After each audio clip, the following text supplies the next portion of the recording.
Hey guys, welcome back to the third episode of the Buckets and Banter podcast. I'm your host, George Marshall, here with my co-host, Jeffrey Bartholomew Bendel. Yeah, Uh, like I said last time, they're just getting worse and worse. I wish you had an alliterative name so that I could go through and just do like triple B's or triple J's, just ridiculous names that go along with that. But I'm good. that's for another day. So a few things. First of all, thank you guys for continuing to tune in. The support was phenomenal again for episode two. That was an episode where we took on a kind of a different style and took on some different topics that we'll address here in a second. But the support we really appreciate. Again, this is just a podcast with two friends who are talking about hoops. That's it. It's not meant to be more than that. It's not meant to be anything else. This is something that we're really excited about. And I think that, again, the topics that we have for today are honestly, Jeff, this is the most excited I've been for an episode. I'm not going to lie to you. How are you feeling going in? Feeling good. I think we have some solid topics today, a little bit more lighthearted and not so serious. Actually, our third topic might be some serious stuff. So interested to see kind of what we both have to say. No, absolutely. Absolutely. Let's get into the quick fixes from last episode. And we're just gonna go ahead and dive in. Um, Honestly, because we weren't basing our conversations on content that was related to fact, it was more related to opinion. There's not a lot to fix. Pretty much the majority of what we were discussing last time was all opinion related. I do want to address one part of it, though, that I think is important before we get going.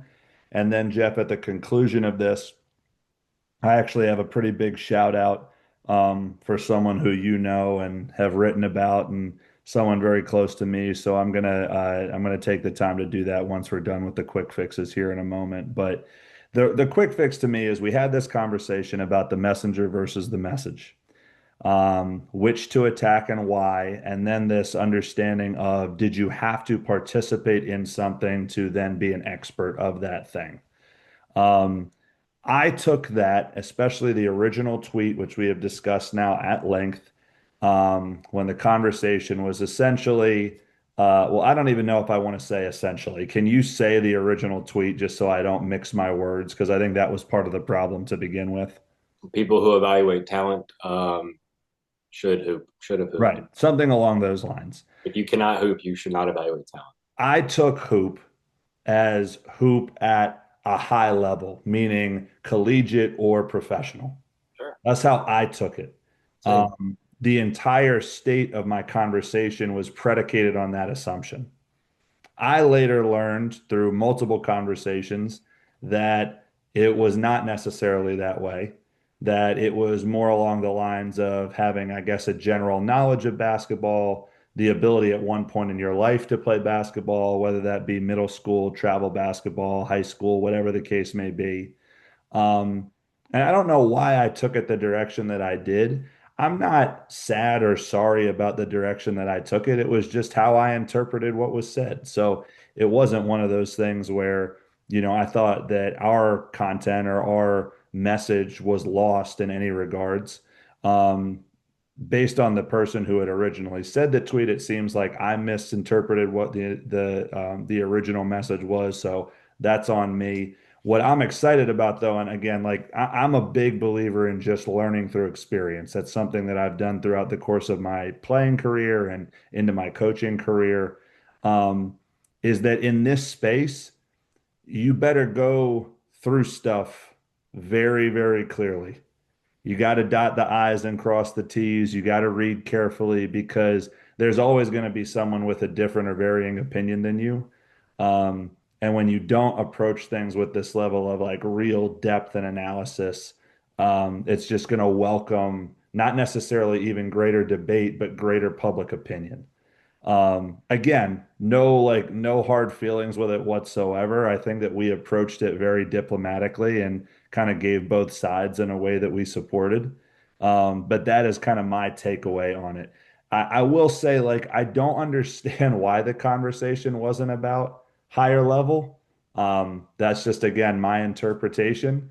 But what I will say also is that when it comes to that topic, the kind of the cherry on top, if you will, for me, or the final thing that I'll say on it is it's not necessarily about the level, it's about the expertise in the field that you're in. So when I start talking about coaching, I've never been a professional player, but this is my ninth year as a varsity head coach.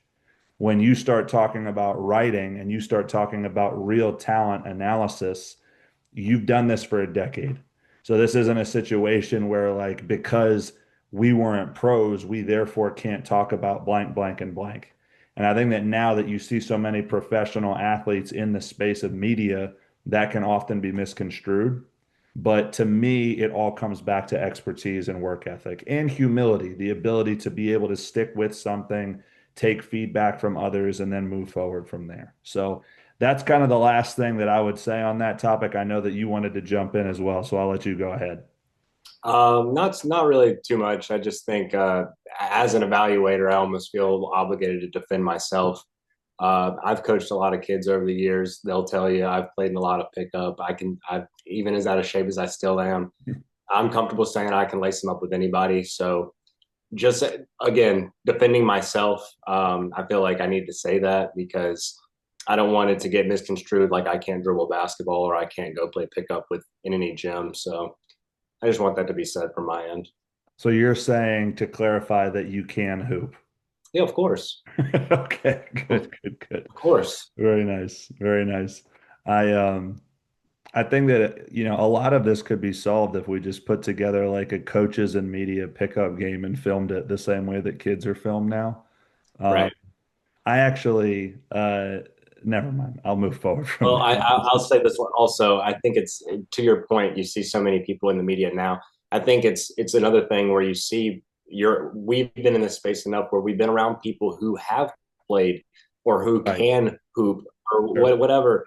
I mean, at whatever level, who just don't know what they're talking about, and they just don't see the game as what you would say is an expertise would, an expert's opinion. So that's another part of it is just I think it goes back to what you said, just knowledge of the game. So And I think you would agree that having talked to those people, some of their evaluations, you're like, uh, I mean, it sounds yeah, like that's what I'm saying. you're getting more like into the business of, whatever the case may be, rather than just a legitimate evaluation of where the player is at. So, Sure. um, again, I misinterpreted the tweet, I guess.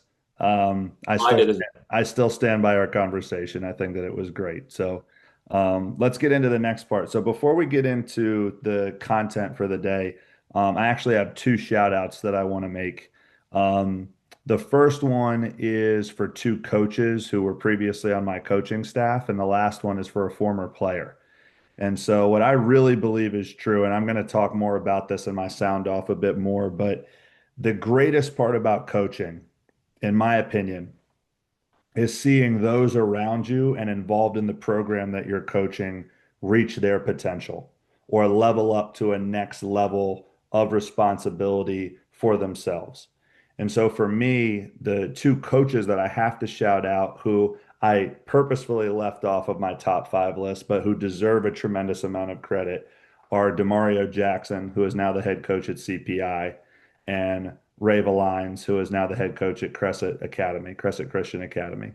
And so for me, that is the first time in my career that I have had two assistants who have been blessed with head coaching opportunities. And there's no coaches that are more deserving than those two. the I think George Marshall coaching tree. right. That's I joke with that. So a lot of people didn't realize that, but do you remember on Instagram? You're never on Instagram, so you may not remember this, but there was that like repost thing in your story where it was like hardest pick of your coaching career. One of them I put for me, Ray, and DJ was them tagged, and then I put a tree in front of me. And I don't think that anyone picked up on that, but I've never had that experience before. And I think again, it's just mostly it's a testament, and the vast, vast, vast 99+% of it is a testament to their commitment to the game of basketball and to kids and to serving kids through the game. Ray was an assistant at TBS for 6 years. Like he was a part of the first state championship team coached by Ron Johnson in 2015. So being an alumni of the school, giving back to the community, winning multiple state championships as an assistant coach, being really one of the leaders on our staff going into last year's state championship run. Just a tremendous guy. So proud of him. And then for DJ, DJ came on board at TBS the same time as me. There was a lot of uncertainty regarding our staff. He lives near the Charlotte area. He would commute back and forth to practice as much as he possibly could. And I couldn't have survived the transition without him. So, I consider those guys brothers, and I'm so proud of them for reaching those opportunities. And then a new first for me is with Caleb Matthews. Um, Caleb Matthews was a 5-year player at Queens in Charlotte. Saw their transition from Division II to Division I basketball. In an era of the transfer portal, as much as we've talked about it, stayed at the same school for 5 years. Graduated with his degree in sports management, and recently signed his first professional contract to play basketball in Western Ukraine. So huge props to Caleb. I think that for me, what's so cool, and I know that you can probably speak to this a little bit as well, is I vividly remember the benefit of Caleb attending camps and the benefit of us challenging ourselves schedule wise so that he could be on a very unique platform. And I also remember him delivering on that platform. That's the Right. difference, right? Like anybody can just go to a team where the platform and the standards are high every time out. Like, how about the game against Moravian where he's guarding Josh Hall? How about the games against, the great Greenfield teams he played against or Liberty Heights? Like, just so many tremendous battles that he went through. Um, I'm so proud of him. Caleb, I love you, man. If you ever listen to this, um, he made some funny jokes about the fact that I told him, like, listen, there's, Ukraine and Russia, it's not a good thing right now. And I told him, he was like, listen, it's like Western Ukraine, closer to Poland. Like they've ensured me that I'd be safe. And I said, listen, first sign of an issue, you got to hightail it back here to the Funk and get back to Franklinton. And he already said, I'll be on the first flight out. And so that was a very funny exchange. But I'm not here without players like that. Like, I Right. don't know that coaches give enough credit to their players in those ways. Like I'm not here without him or Javante or Makai or Jaquavion or Akyrus or Chris Franklin, like, Ashad Jefferson, any of these guys. I could name 30 players at Henderson Collegiate that positively impacted my life and my experience. Devon Allen, Josh A. Hart, like just so many All guys. I right. All right, George. But I say all that to say that to see the first player I've ever coached accomplish that is a very big deal. And I'm extremely proud of him, and I'm excited to see what he accomplishes next. Shout out Caleb. That's all you got? You want to get into the content now? No, no. I mean, love Caleb, love Javante. Remember all the Royal Knights battles that they had, and with Henderson Collegiate. I mean, it was a great time. Caleb's an awesome player. Happy for him. People are also funny too because I think that they assume that like your life doesn't exist before the moment you're in. You know what I'm saying? Where it's like, oh well, like when you first get to TBS, like that's your only experience. And it's like, no, no, no, no, no, no. Like that is not like that's not where this journey started. Like this journey started there. Single A public charter school, building a program from dirt, and he was a huge part of that. So huge props to Caleb. So proud of him and so excited to hear how he does moving forward. We'll be following very closely. All right, so I've talked a ton. I'm going to pass it to Jeff in a second for a topic that we're really excited about. So, we took kind of a different approach with our comedic message last time. This time is genuinely meant to be comedic, and this is what it stems from. So for the past 2 days, I've been doing daddy daycare so that my wife can go to work. We're right before the start of our school year, so they don't have daycare at school yet. That'll start tomorrow. But one of the things that my kids really wanted to do yesterday afternoon was watch Space Jam. And this is the original Space Jam with Michael Jordan. right?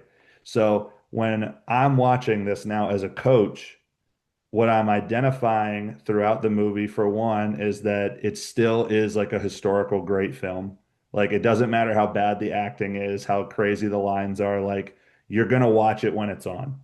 Right. But the flip side of that is that in that game between the Toon Squad and the Monstars, there are dozens of in-game errors that are egregious and directly impact the game of basketball outside of just the fact that it's a cartoon game.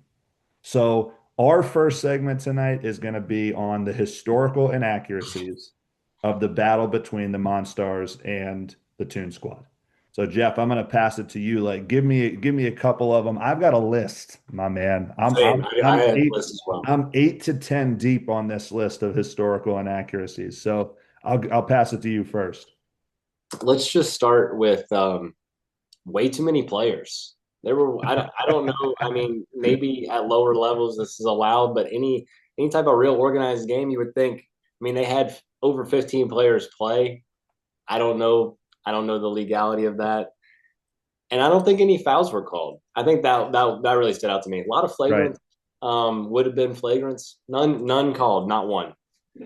So we have to first acknowledge too that this is both the greatest comeback and the greatest crumble in the history of sports.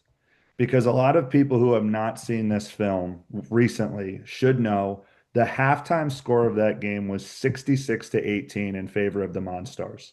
So Correct. you're looking at a 48-point deficit at halftime. In high school, that's running clock immediately in the third quarter. In this game, because of the high stakes nature of the freedom of the Looney Tunes, they had Oh a my! lot to do at halftime. And I'll tell you two things that I learned quickly. When they're in that halftime speech, right? And they're talking about Michael's secret stuff, that makes me really think about the importance of hydration and making sure that you're taking care of yourself.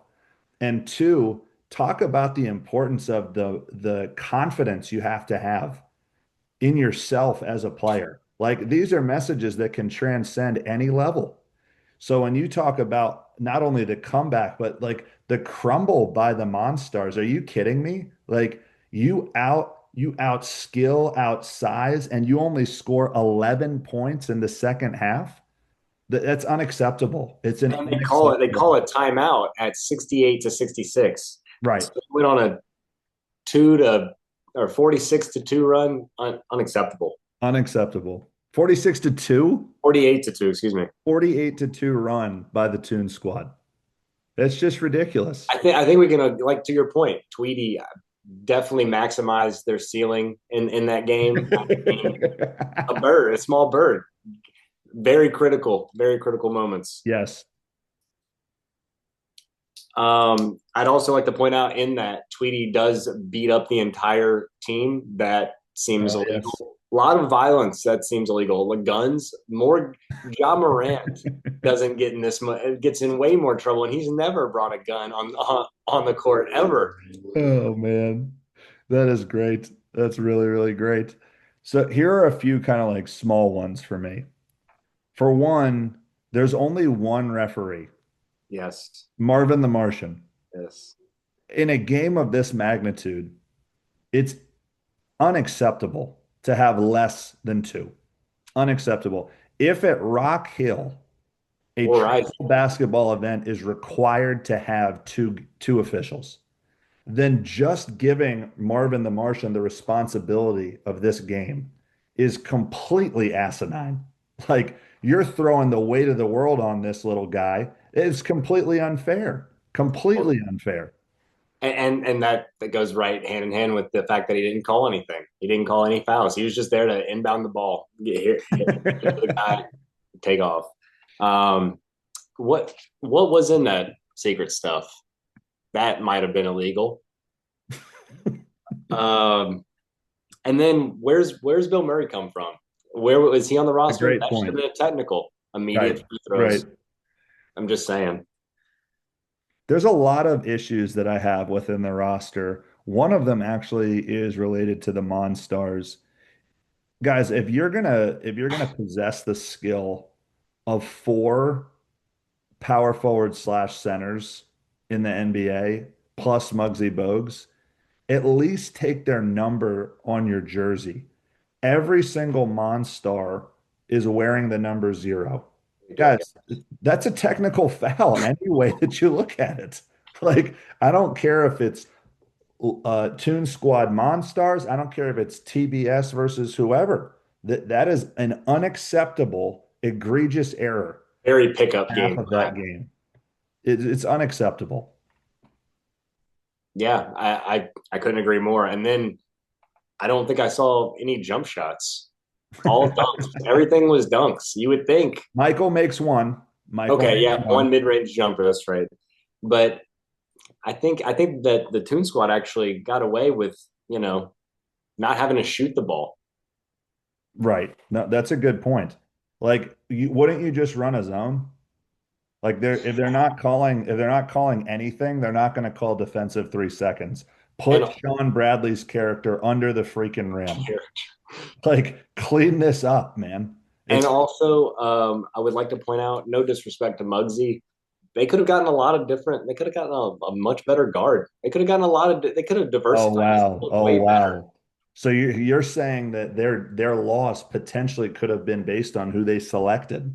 Well, almost certainly, if they would have just again mixed up the team a little bit, We might have to blame Warner Brothers for that one. I think that there's a real chance that Warner Brothers is at fault. they tried to cast others. Yes. Here's another one that there's two that really bother me, and then I want to hear kind of the rotation that you would have gone with because I think we're both in agreement. If you're going to go with a 15-man rotation when it's do or die in this scenario, that's ridiculous. Like the if you got to treat this like it's a travel basketball game or it's game 7 of the finals. Like if your rotation for the Toon Squad's not 7 to 8 max. And the only reason I would say 8 is because of the addition of Bill Murray so late in the game. Agreed. But I'll tell you two things that I did not like about the game itself. And just one is related to basketball IQ, the other one is related to rules in general and just the necessity for having another official there. Lola, you're in a trap scenario. 7 seconds are left in the game. You get this heroic steal by Daffy, right? Where he runs through the chest of the Charles Barkley character to get the steal. It goes to Bill Murray. He goes behind the back to Michael. They pass it over to Lola. Instead of catching and turning up court with 7 seconds left, she takes 3 dribbles and doesn't go anywhere. It's unacceptable. Like this is bad basketball IQ at its finest. She could have easily lost them the game, and then they'd be on Moron Mountain right now doing God knows what. It's terrible, terrible IQ, Lola. Do better. And then the last one is when Michael Jordan makes the heroic dunk to end the game. He takes off from a position outside the 3-point line. If you, and there's YouTube videos on this, if you jump from behind the 3 and you score the basketball, that's a 3. So if I'm sitting there and looking at the score, it really should have been 79-77 because that's a 3-pointer on the last attempt. Well, whoever had money on the spread, they're in trouble. Gosh, can you imagine if the over under was 1.5? Hey, the books are Or the really difference rather was 1.5, the spread. the And then books are that really good. happens. That probably would have been right on Well, we can get into the fact that Michael's history with this in a different episode, I think. But talk to me, what's your thoughts on like what rotation should they have used? Because you can't go more than 8, man. You can't. it. Not in that type of game. I'll give you my 8 after you go. I think I'll just start with 6 and then I'll see where you go with that Okay. after. I think you got to go the two main characters. You got to go Lola Bugs, obviously, and then Yeah, the for two sure. For humans. sure. I think you need the two humans. They're the two biggest players on your team. Even if Bill Murray couldn't do anything more than walk and chew gum, I think you need him out there. Elmer Fudd, he was pretty Yep. critical. I felt like he had some plays down the stretch, and Tweedy, obviously, I felt like the Hmm. pre-Iron Lung Tweedy, I thought great contributions. So I would start with that six and see where you go from there. Because How again, you are nine more. are we gonna talk about how Elmer Fudd punched on Buddy, tongue out? Like Elmer Fudd, if you look it up on Google, is 5'1". Like these are hops that off 1 foot, like that is elite stuff. And it's a clean flush. This is not a rim graze. Like he's hanging on the rim Elbow at and the he rim. stuffs it. Uh, Like headband on, tons of swag. Way to go, Elmer. You did not have as much success in your life catching bugs, but you definitely showed what you are capable of in this just truly do or die game. Here's two that I'd be interested to hear your thoughts in. I'm not sold on Tweety. I think Tweety's an offensive liability. Not sold there. I'm going Roadrunner and Taz. mm. Give me some high quality defensive intensity. Plus, Roadrunner in the game gets the dunk right off the top of the feathers. Like that's I, hardcore. I like the spark Roadrunner gives. I will say that very speedy character as he's rumored to be, but I think he's just the endurance isn't there. He's only there for spurts. He can only sub him in for a minute at a time here and there. And what defense does he play? He seems pretty uninspired defensively. And then in Tweedy's defense, in their offensive structure, I don't know that you necessarily even need somebody to be a connecting piece. Sure. But Taz, nice addition. He's a nice utility piece. Gonna really be destructive out there. And he was. Make all the hustle plays. He was very destructive. Before we move into our next segment, what would you say is either like an underrated player or play of the game? Mm. You give me yours first, so I can think. I think I got to go with the Newman and one that goes uncalled. I mean, it's a critical point in the game. You're looking at like 2 minutes left. I don't even know the actor's name, but he's Newman from Seinfeld. Clearly catches a pass from Michael. This is an assist for Michael, by the way. So big deal there. Catches the ball. Five Monstars just mob him and tackle him. And by some stroke of luck, he makes the shot. Again, should have been a three-pointer. They give it a two. So that's two scenarios in which that happened throughout the course of the game, two inaccuracies. But I think that that is like a game-changing play because he's only in that play. So his plus minus in the game is +2. That's fair. I would have to probably go with just off the top of my head, probably Bugs when he illegally brings the moped onto the floor and Oh, then the tremendous. ball and Tremendous. then just casually throws a three-quarter court alley oop Yeah, I mean that over his head. is Not even thinking about it. I'll tell you guys, for those people who I doubt that there is a listener out there that has not kind of our age to be able to appreciate the original Space Jam. Truly one of like the absolute finer films of the mid 90s and a staple of my childhood, 100%. Um, LeBron James doesn't want to be like Michael Jordan so much that he tried to recreate the exact same movie. So that's neither here nor there, but an odd decision regardless. But love that film. Tons of fun to talk about. The next topic is also one that's exciting. So, what we realized last time, and this is something that Jeff and I have talked pretty extensively about, is that doing top tens each in the sake of a podcast is not beneficial time-wise As because as we talked about Space Jam for 30 minutes. much more beneficial. But as we're thinking about the future of that segment with the lists, we're going to go top five each. And honestly, that's just to save time. Like, there's nothing I enjoy more than reminiscing about the great basketball I was able to watch throughout my middle school and high school years. But that was the vast majority of our episode last episode.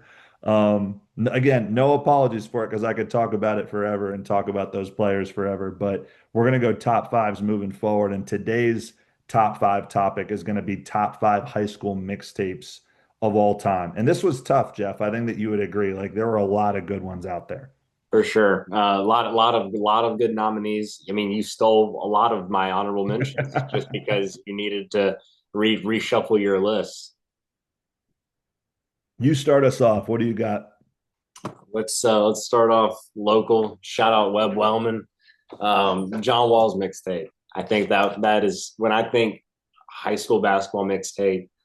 I think Ball is Life. I think of that mixtape, and yeah, it was amazing. I remember being in middle school at the time, and it was incredible. Loved John Wall.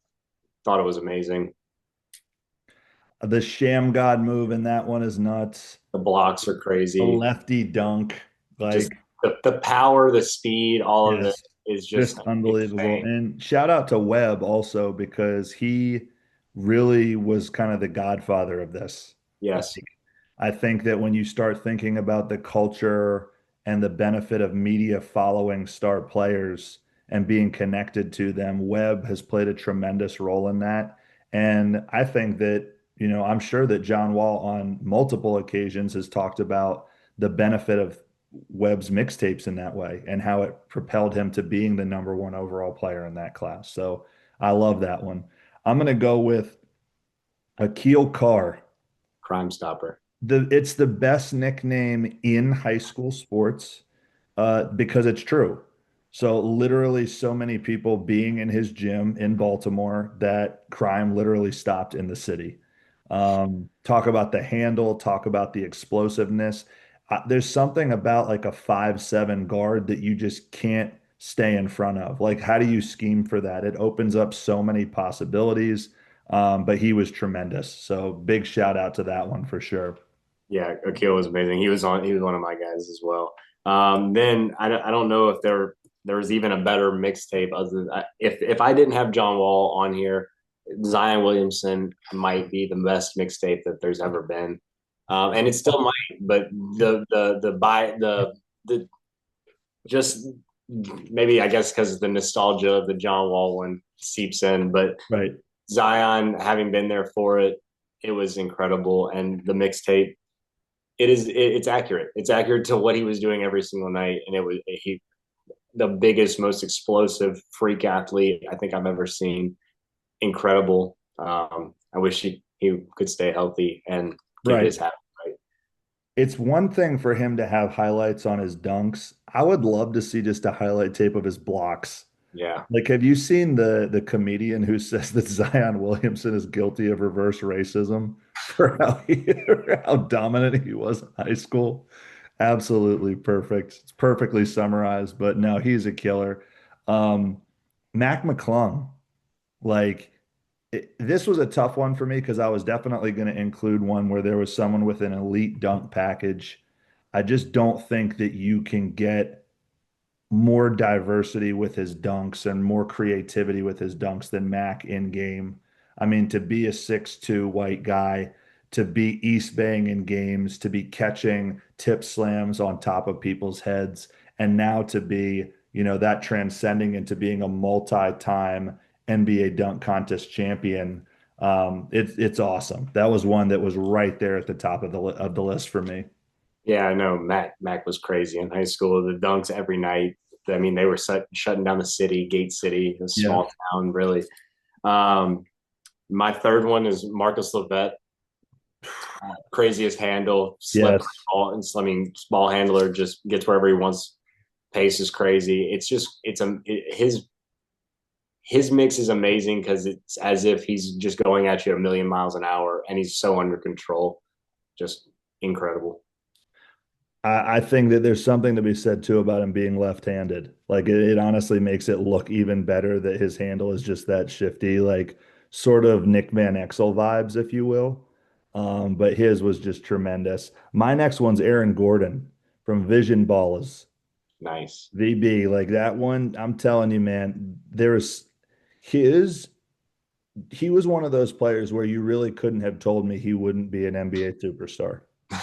Like when you watch his film, the explosiveness off 1 foot, 2 feet, the blocks, the anticipation, the aggression, and then now to kind of morph his game into being someone who's more of a three, can be a 3-point shooter, Um, like it's pretty remarkable how that goes in the NBA, but in high school, I mean, no one was doing anything with him. He was a man child. I mean, he might have been like Zion before Zion. I mean, I love what he's become in the NBA. Even still, if he's not a superstar, he's still an incredibly useful piece. For sure. My next one, I would have uh, Andrew Wiggins. Uh, what do they call him? Air Oh, Canada. They called him Maple Jordan or whatever. It was such a ridiculous. good one. There was so much hype around Andrew Wiggins. I don't know how many players there's been that much hype around since him before he went to Kansas and then was inevitably the number one pick. But he was remarkable. The athleticism, explosiveness, it was incredible. The highlight of him where he like does the spin move and then goes up and like both of his entire arms are above the rim for the dunk.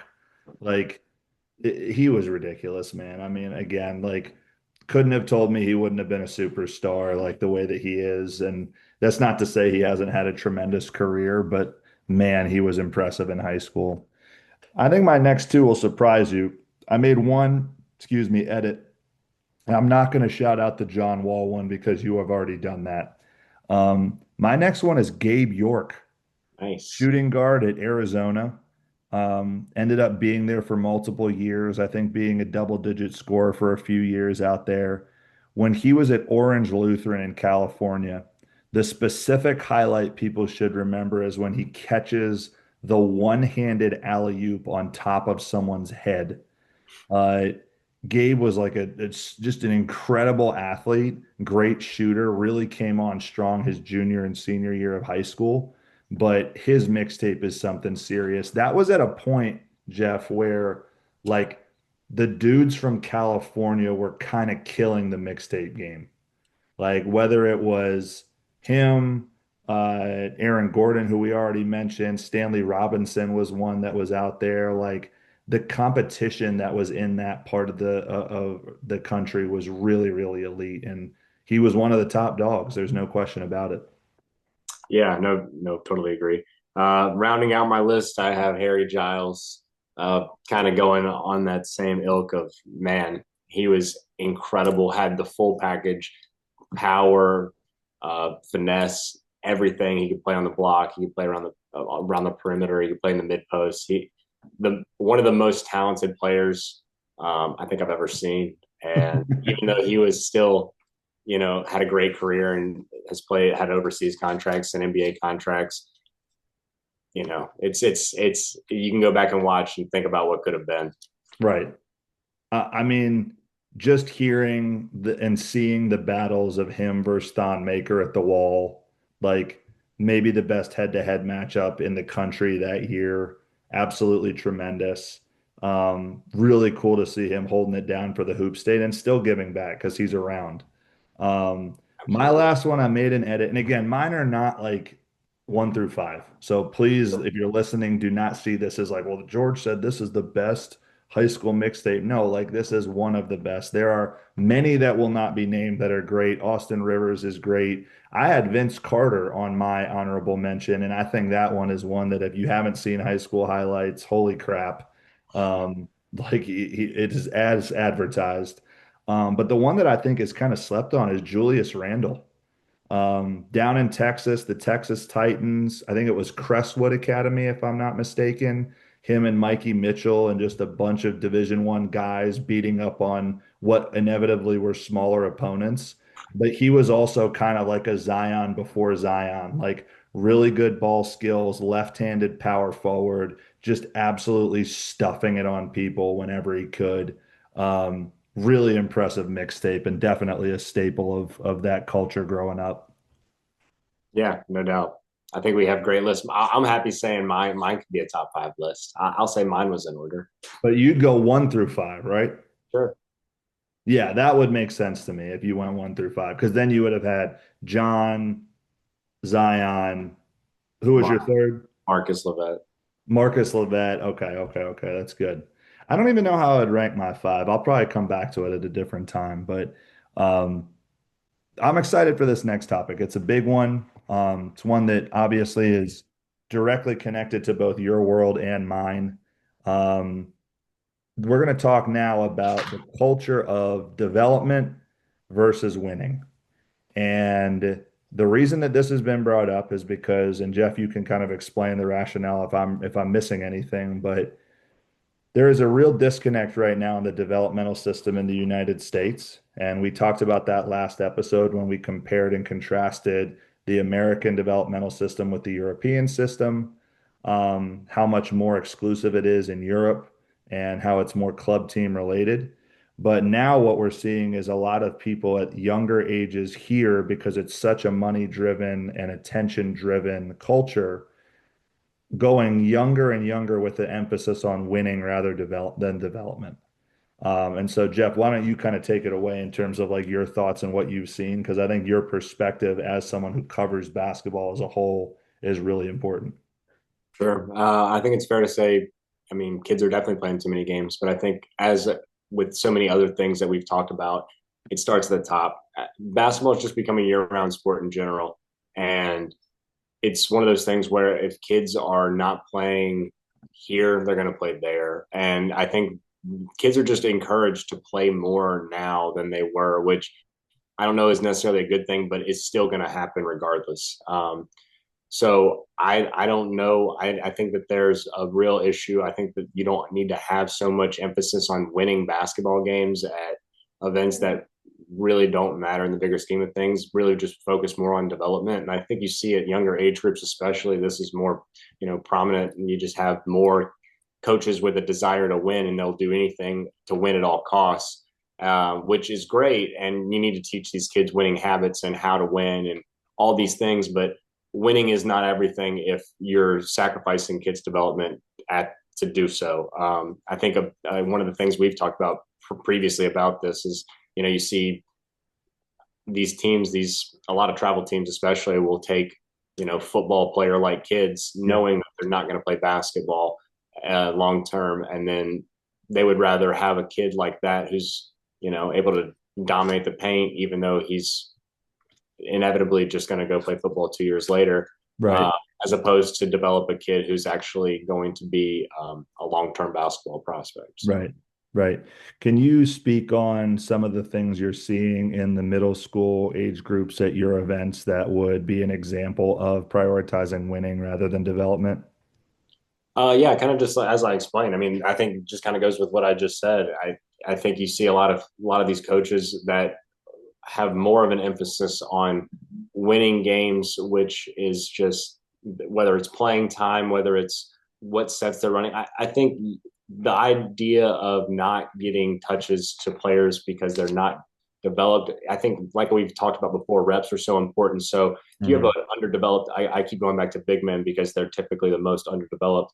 But if you have an underdeveloped big man and he's just never touching the ball all game, I think we've found at any level of sport and competition, guys who are not involved struggle to want to either have any motivation to get involved, or b even have any motivation or desire to pursue the sport. So it's one of Sure. those things where it's like, especially with guys who are really ushered forward and said, you need to play this because you have physical attributes that, regardless of your personal interest, you should be doing this. Yeah. So I think that's one of the things. Is just it's easy for a coach to ride a kid who's maxed out their potential, who's already a really good player, um, in middle school, as opposed to spreading the wealth and understanding that, yeah, while winning this game is important, the development of these kids and the reps that they're getting are also invaluable in their own regard. Right. I think that if I had to answer that, I would say I think that there's an emphasis on if you're bigger, stronger, faster, there's a lot of zone and press. Totally. I'm not anti-zone or press. So like I don't want people to think that. I just think that there are certain foundations of the game that could very easily fix a lot of the problems that we're seeing as upper level coaches, high school coaches, potentially even college. When we talk to a lot of our friends, they're seeing a lot of the same gaps. And so just this foundation around um, specific defensive schemes, whether it be no middle or pack line, what it means to be in the gap, what it means to be in the help line, what it means to help the helper. Um, When I was growing up I was in Pennsylvania for the majority of middle school and then 1 year in Maryland. These were all things that were just drilled. I mean, it was not acceptable to have late help when we were in eighth grade at Mount Nittany Middle School. Like that was not an acceptable thing. It was not acceptable to not be in, smash help or help the helper position. And then there's other things too, Jeff, that I think we t kind of touch on the stuff from last year, but our last episode rather. Like, are we teaching footwork in practice? Are we practicing?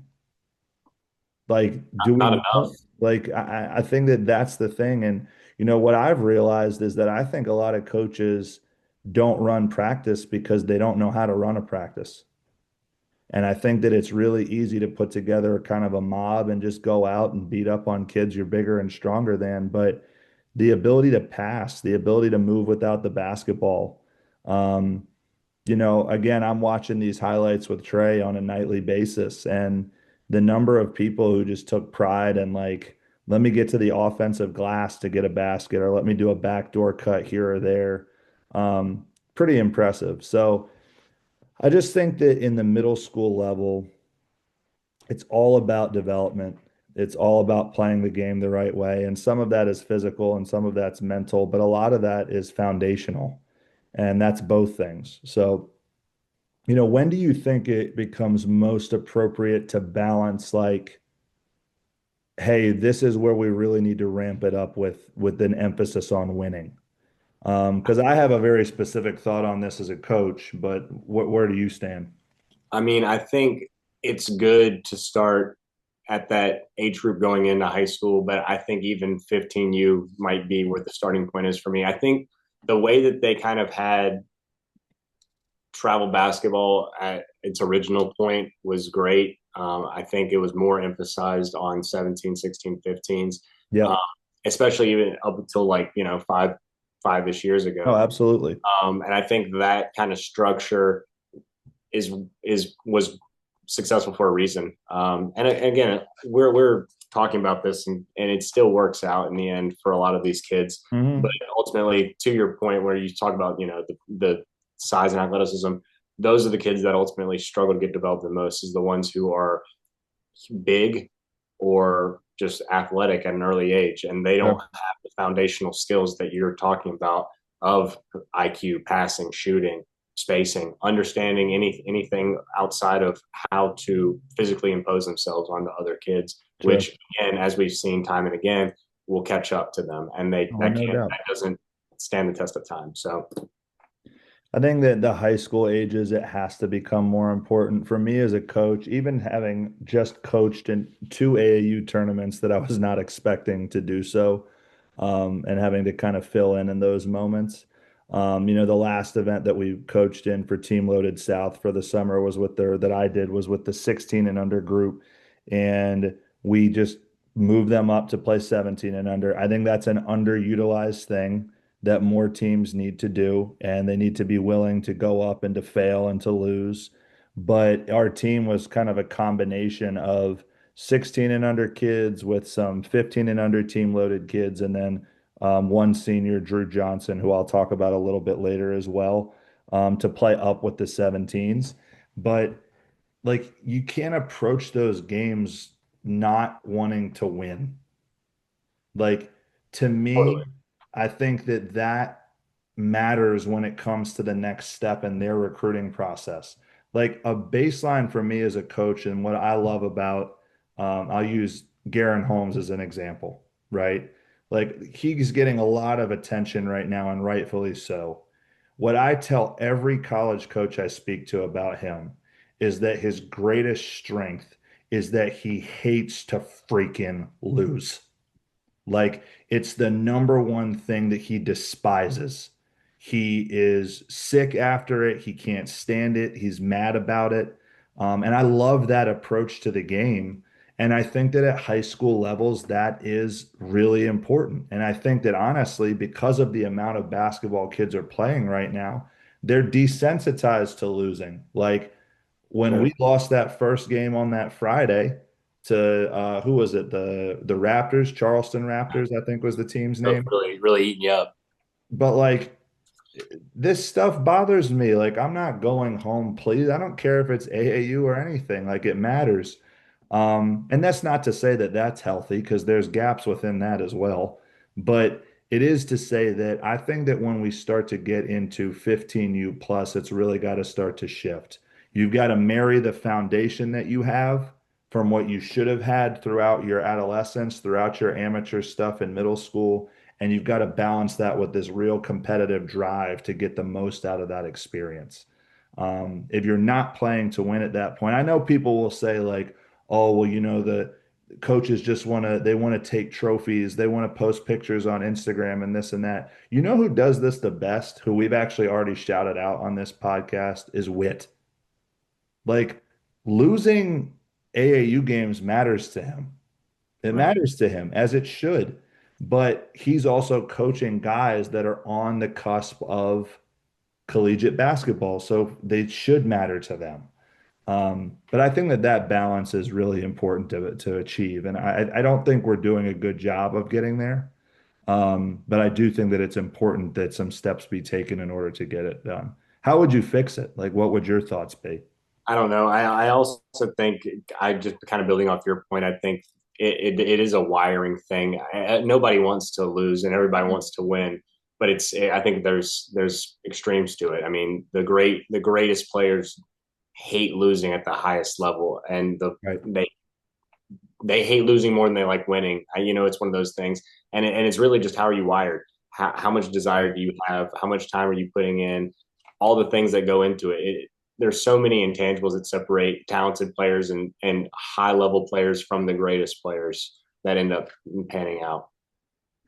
I just think that social media and the adults in this space have got to take a deep, like they've got to reflect on like what truly is mattering. Like for me, I'm putting Trey in 8U soccer in the fall, and that's something where it's like he's essentially playing against 8 and 9 year olds because you've seen Trey, like size wise, it makes sense. It's appropriate.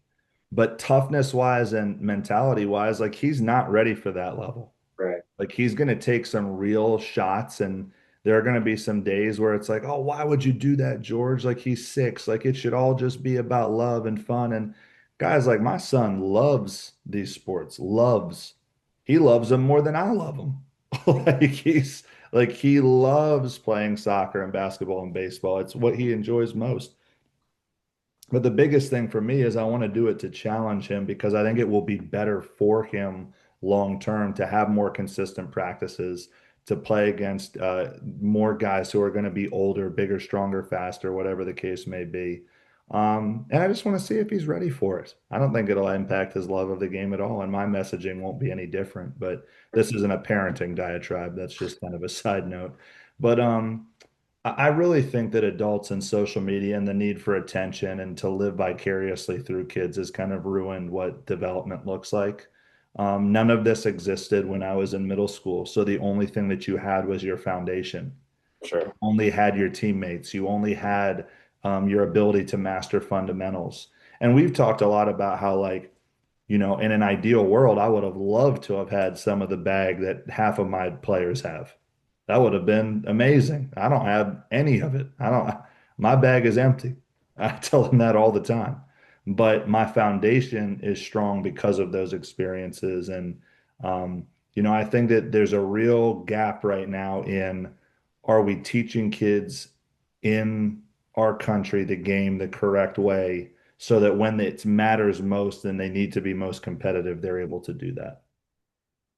Yeah, well said. I think it kind of also we could play off of the mixtape thing that we were talking Mhm. about the exclusivity that used to be within the mixtape scene, used Right. to be one of the greats in high school basketball, and now they're just readily accessible. And that's not to say that anyone's to blame, but people all around are buying camera equipment and just trying to make a name for themselves doing it independently. So that's another thing I think contributes to it, a part of social media. To your point, I wish that more people would study what Webb did in that way because this is a side note, but there's so many mixtapes now where half the mixtape is just a kid walking in slow motion during free warm-up. throw.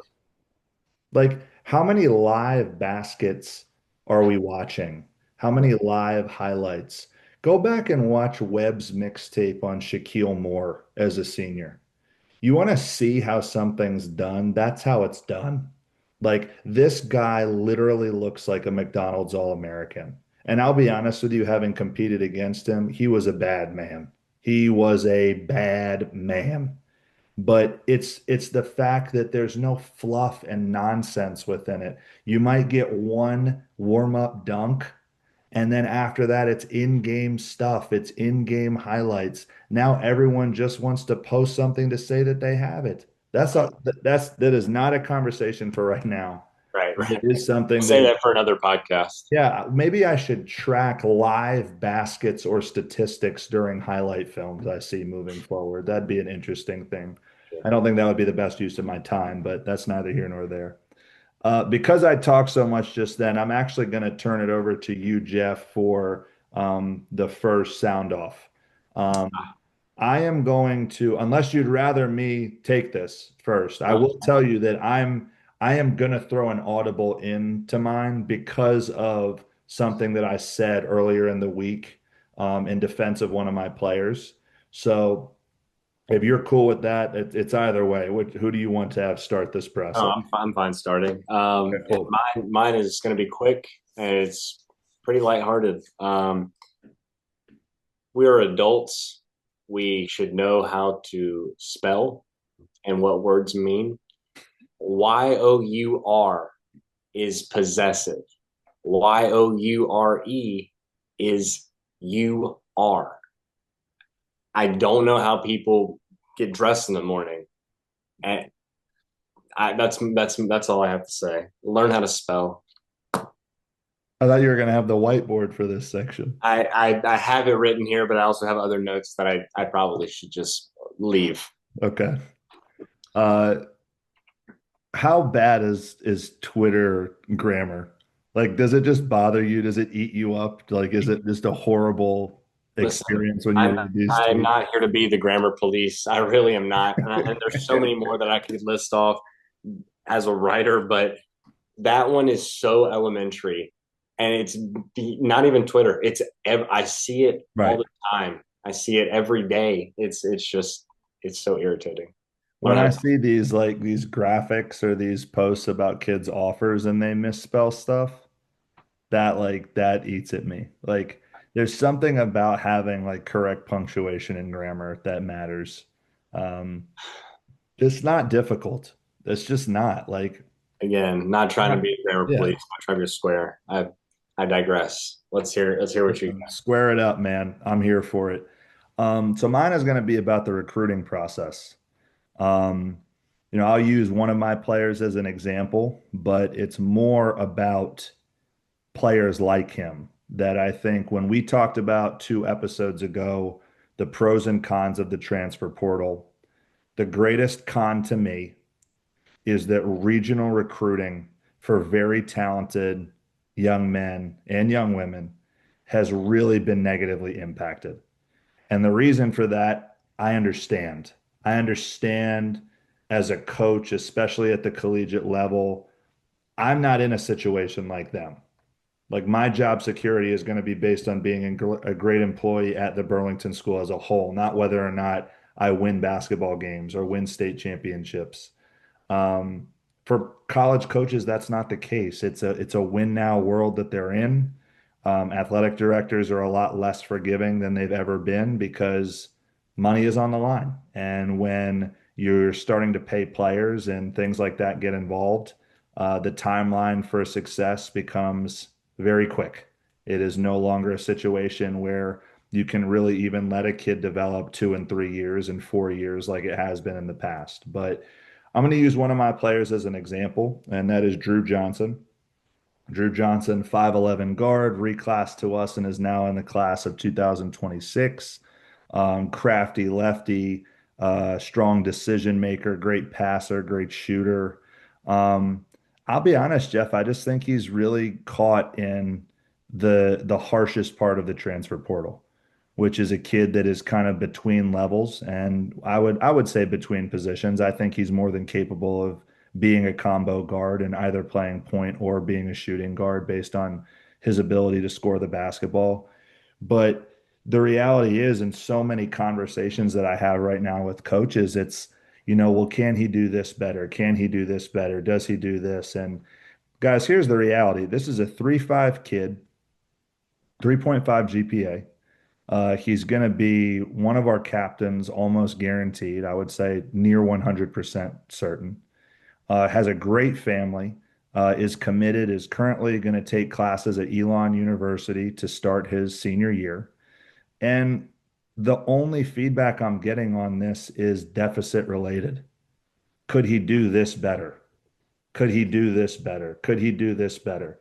And guys, here's the reality, right? Within this recruiting world, I'm not here to tell a college coach how to do their job. I understand that that job is just there's so much stress that goes into it once you start making the product and the outcomes matter. Um, but is it not our job as coaches to help develop these young men? Like, if Drew Johnson or a player similar to him could do all the things you're asking, you're not getting him. Like, that's these are the facts. You would not get him if he at 5'11 was consistently on the rim in games.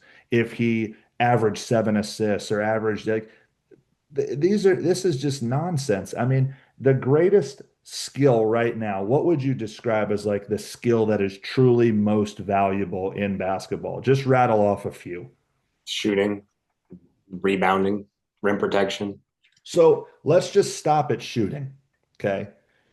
There's no world in which you can look at him as a healthy player and say that that doesn't happen. This is the same player that when we played Davidson Day in the first game of the year last year had 26 points and made 7 3-pointers. And he's not making these threes on like bink, bink, bink, bink, bink, bad shots. He's making them in the context of an offense coming off of double staggers, coming off of rescreens, hitting shots in the corner off of a secondary break. These are all things that are translatable. And to me, I understand what you're wanting is a little bit more. But when I'm looking at the levels of basketball and the conversations that I'm having, I'm not only frustrated for him, I'm frustrated for young people in general because to me, that is a product of the portal directly. Sure. It's can I get an older player who can do blank, blank, and blank better to increase the likelihood of a conference title or the most winningest season we've ever had, whatever the case may be. And I understand all that. I just wish for the sake of the young people in this space that we could come to a consensus or some sort of like, man, there's just something missing within these conversations right now, in my opinion. And again, this isn't just for Drew, because there's plenty of players who that applies to who don't have the grades, or there's plenty of players who, are not quite there, or they're in a situation that's not quite, like, I get all that. I just hate it for them. And that's why I'm saying this now, because I see the work that he's putting in, and I've seen young men really approach and pursue their dreams with this level of intensity and passion. And the greatest advice that I could give them is just keep running your race. Like what is meant for you is going to be for you. And regardless of what that level is, just know that it's a blessing and continue to pursue it. But I hate it for them. I'm disappointed for them because, man, it's a tough world out here in this recruiting space right now.